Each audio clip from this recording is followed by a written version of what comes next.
Hello dear students, आप सबका स्वागत है आपके अपनी YouTube channel Surya sir Study Express में। Well learning is fun.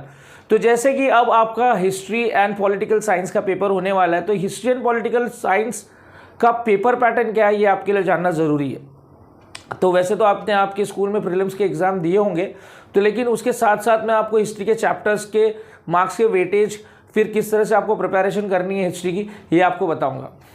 तो आइए जानते हैं कि हिस्ट्री और पॉलिटिकल साइंस का पेपर पैटर्न क्या है।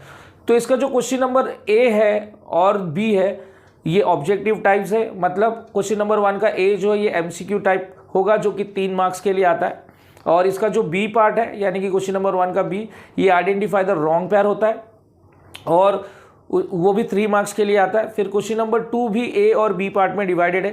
क्वेश्चन नंबर 2 का ए जो आता है वो कंप्लीट द कॉन्सेप्ट मैप आता है जो कि 4 मार्क्स के लिए होता है, और उसके बाद क्वेश्चन नंबर 2 का बी जो होता है वो होता है राइट शॉर्ट नोट्स जो कि 4 मार्क्स के लिए होता है, और इसके बाद क्वेश्चन नंबर 3 ये होता है explain the statement with reason जो कि 4 मार्क्स के लिए होता है, और क्वेश्चन नंबर 4 जो होता है ये होता है read the extract and answer the question जो कि 4 मार्क्स के लिए होता है। यहाँ पे आपको एक पैराग्राफ दिया रहता है, उसके नीचे कुछ क्वेश्चंस दिए रहते हैं और उसके आंसर्स आपको फाइंड करने होते हैं। और क्वेश्चन नंबर 5 जो होता है ये आंसर इन डिटेल यानी कि आंसर इन ब्रीफ होता है जो 6 मार्क्स के लिए होता है।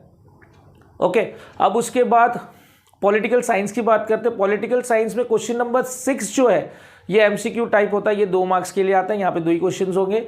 और क्वेश्चन नंबर 7 जो होता है ये ट्रू और फॉल्स विथ रीजन होता है जो 4 मार्क्स के लिए आता है। फिर उसके बाद क्वेश्चन नंबर 8 डिवाइडेड है ए पार्ट और बी पार्ट में। अब क्वेश्चन नंबर 8 का जो ए पार्ट है ये एक्सप्लेन द कॉन्सेप्ट होता है जो कि 2 मार्क्स के लिए होता है, और क्वेश्चन नंबर 8 का जो बी होता है ये डू एज डायरेक्टेड, जो भी इंस्ट्रक्शन आपको दिए रहेंगे, जो भी मैप चार्ट जो भी आपके सामने होगा उसको आपको एक्सप्लेन करना है, वो भी 2 मार्क्स के लिए आता है। फिर क्वेश्चन नंबर 9 जो होता है वो होता है आंसर इन ब्रीफ जो 2 मार्क्स के लिए आता है।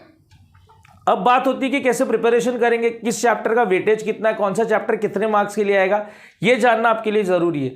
अगर मैं हिस्ट्री के चैप्टर्स की बात करूं तो हिस्ट्री का जो चैप्टर 1 है, चैप्टर 2 है, चैप्टर 3 है, ये 3 मार्क्स के लिए, और जो चैप्टर 4 है वो 4 मार्क्स के लिए, और चैप्टर 5, 6, 7, 8, 9 जो है ये भी 3 मार्क्स के लिए। लेकिन अगर मैं ऑप्शन के साथ अगर बात करूं ना, तो अगर आप चैप्टर 1 और 2 कर लेते हैं तो ये 9 मार्क्स के लिए आ जाता है, और चैप्टर 4 से 8 अगर आप करते हैं, चैप्टर नंबर 4 से 8 ये 23 मार्क्स के लिए आ जाता है विद ऑप्शन। ओके, फिर उसके बाद जो चैप्टर नंबर 9 है ये 3 मार्क्स का है, विद ऑप्शन ये 5 मार्क्स के लिए आ जाता है। अगर मैं पॉलिटिकल साइंस की बात करूं तो चैप्टर नंबर 1 3 मार्क्स के लिए आता है, चैप्टर नंबर 2 3 मार्क्स के लिए आता है, चैप्टर नंबर 3 2 मार्क्स के लिए आता है, चैप्टर नंबर 4 2 मार्क्स के लिए आता है, और चैप्टर नंबर 5 भी 2 मार्क्स के लिए आता है। लेकिन अगर मैं ऑप्शन के साथ बात करूं तो चैप्टर नंबर 1 जो होता है विद ऑप्शन 5 मार्क्स का है, और चैप्टर नंबर 2 जो है, चैप्टर नंबर 3 जो है, ये दोनों मिला के 8 मार्क्स के साथ विद ऑप्शन आते हैं, और चैप्टर नंबर 4 और 5 की अगर मैं बात करूं तो दोनों विद ऑप्शन 7 मार्क्स के लिए आते हैं। तो मेरे हिसाब से आपको हिस्ट्री में चैप्टर नंबर 4 to 8, और जैसे कि चैप्टर नंबर 4 to 8 और चैप्टर नंबर 1 और 2 इन पे ज़्यादा ध्यान देना चाहिए। और अगर मैं बात करूं पॉलिटिकल साइंस की तो आपको चैप्टर नंबर 3 4 5 इन पे ज़्यादा ध्यान देना चाहिए। तो इस तरह से आप अपनी हिस्ट्री की प्रिपरेशन कर सकते हैं। मैंने डिस्क्रिप्शन में इसके आईएमपी क्वेश्चंस का सेट डाला है, तो वहाँ से आप उसको डाउनलोड कर सकते हैं और अपनी बोर्ड्स के एग्ज़ाम की तैयारी कर सकते हैं हिस्ट्री के लिए। तो उम्मीद करता हूँ ये वीडियो आपके लिए हेल्पफुल हो और ये वीडियो आपको पसंद आया। अगर ये वीडियो आपको पसंद आया तो इस वीडियो को लाइक कीजिए, चैनल को सब्सक्राइब कीजिए और वीडियो को शेयर कीजिए। Thank you.